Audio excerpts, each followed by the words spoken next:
আসলে এখানে বরকতি জিনিস খাবারের তো আসলে অনুমতি নেই। অনুমতি থাকলে অবশ্যই একটু আগে মোতায়েম সাহেব হুজুরের সাথে, মাহবুবুল সাহেব হুজুরের সাথে দেখা হয়েছিল। নামাজের পূর্ব, নামাজ চলাকালে আসলে দেখা হয়েছিল, খুব অল্প সময়ের মধ্যে কথা হয়েছিল। যদি অনুমতি পেতাম তাহলে এখান থেকে বরকতি জিনিস খাওয়ার সুযোগ ছিল, কিন্তু অনুমতি নেই, খাওয়া যাবে না। একটা হলো মাদ্রাসার সুবিশাল গেট, দরওয়াজা।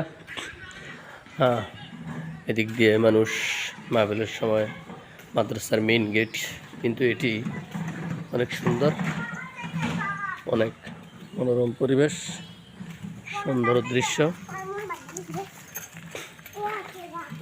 মাদ্রাসার বিশাল গেট, অনেক সুন্দর গেট। আপনাদের সুযোগ হলে আসবেন ইনশাআল্লাহ।